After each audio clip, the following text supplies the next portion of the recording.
একদিন বলেছিলাম কংগ্রেসের এমএলএ হিসাবে 2011 সালে আমি এবং আমার বন্ধু বেলডাঙ্গার এমএলএ শফিউজ্জামান সহ আমরা এই অপূর্ব সরকার সহ আমরা সেদিন বলেছিলাম যে আপনি ভাবদার গার্লস স্কুলটা স্যাংশন করে দেন।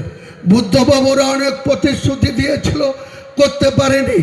একইভাবে 16 আগস্ট 2007 বুদ্ধবাবু রেজিনগরে তার ক্ষুদ্র শিল্প দপ্তরের মন্ত্রীকে নিয়ে এসে তিনারা বলেছিল শিল্প তালুকে শিল্প হবে, কর্মসংস্থান হবে, রেজিনগরে 10,000 মানুষ কাজ পাবে।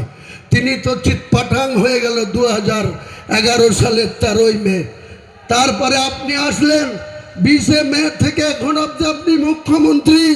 রেজিনগরে কেন শিল্প তালুকা ফাঁকা, শুধু ঘাস গজায়, আর আপনার পার্টির কিছু ক্যাডার বছরে বছরে 15 লাখ টাকা সেই ঘাস বিক্রি করে লুটে খায়? কেন মানুষের সঙ্গে মিথ্যাচার, কেন মানুষের সঙ্গে প্রতারণা? আজও কেন ভাবদার মুসলিম গার্লস কলেজ হয়নি? আপনি আমাকে বলেছিলেন তোমার বাপের কপি কি জমি আছে যে আমি ভাবদার কলেজ স্যাংশন করতে এসছো? তোমার লজ্জা করে না? তোমাকে বাই ইলেকশনে রেজিনগরের মানুষ ভোট দিল না, তুমি আমাকে বলতে এসছো কলেজ করতে হবে? আমি বলেছিলাম ওটা আমার কনস্টিটিউশন না, ওটা বেলডাঙ্গা বিধানসভার কনস্টিটিউশন, কিন্তু আমার জেলা, এটা করার দরকার, আপনি করে দেন। আপনি আমাকে বাপ তুলে কথা বলেছিলেন। আমি কংগ্রেস ছেড়েছিলাম, অদিত চৌধুরীর দ্বিতীয় স্ত্রী অতসী চ্যাটার্জি আমাকে জাত তুলে কথা বলেছিল বলে আমি কংগ্রেসের বিধায়ক পদ তুচ্ছ করে রিজাইন দিয়ে আমি 20 নভেম্বর 2012 আপনার যে হাত ধরেছিলাম, সেদিন আমার লাইফে একটা ঐতিহাসিক ভুল করেছিলাম। আপনি যে এত বড় মিথ্যাচারী, আপনি যে এত বড় মুসলিম বিরোধী, আপনার সঙ্গে আরএসএস এর যে এত ভেতর থেকে লাইন, আমি সেদিন বুঝতে পারিনি। তাই মমতা বন্দ্যোপাধ্যায়, আপনার রাতের ঘুম যত দিন যাবে, হুমায়ুন কবির, যত আপনার সরকার বিরোধী দল আছে সেই দলকে একটা করে এই রকম মঞ্চ বেঁধে কখনো মেদিনীপুরে, কখনো বর্ধমানে, কখনো আসানসোলে, কখনো কুচবিহারে, কখনো মালদা, কখনো আলিপুরদুয়ার, কখনো দক্ষিণ 24 পরগনা, উত্তর 24 পরগনা, কখনো নদিয়া, কোনো জায়গায় 1 ইঞ্চি মাটি আপনাকে ছাড়ব না, 1 ইঞ্চি মাটি আপনাকে ছেড়ে দেব না।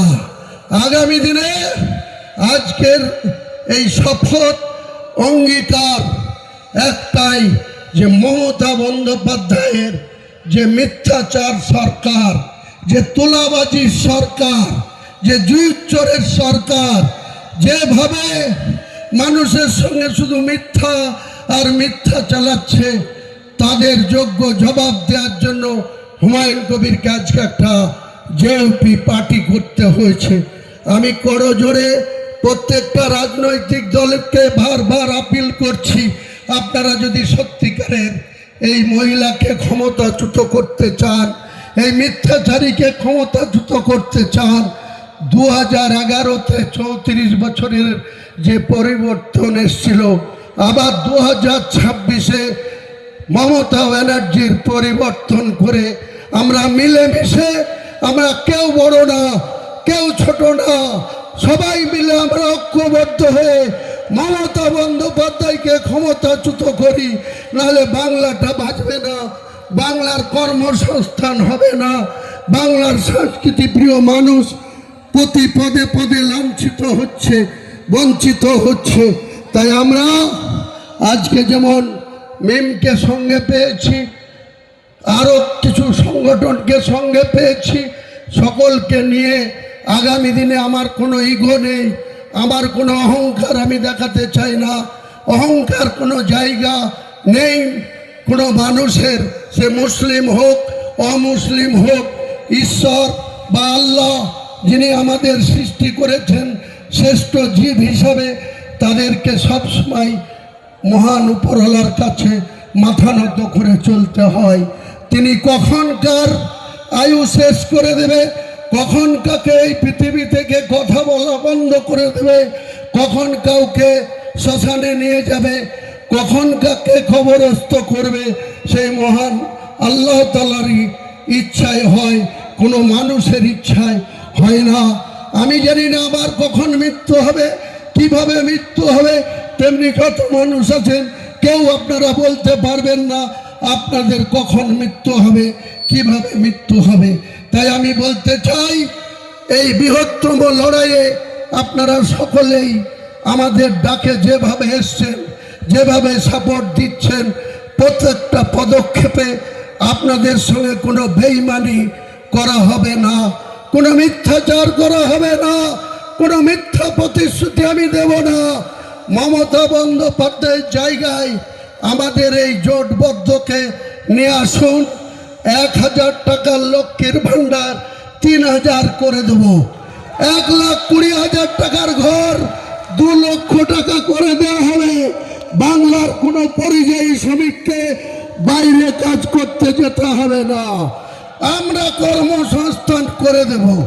আমরা যে প্রজেক্ট করছি এখানে কিছু না হলে 5,000 লোকের কর্মসংস্থান হবে। এরকম মুর্শিদাবাদে যে শিল্প তালুক আজকে এত বছর ধরে ফেলে রেখেছে, মিথ্যাচারী মমতা বন্দ্যোপাধ্যায় কিছু করেনি, আর 1 মাসে কিছু করতেও পারবে না। যতই চেষ্টা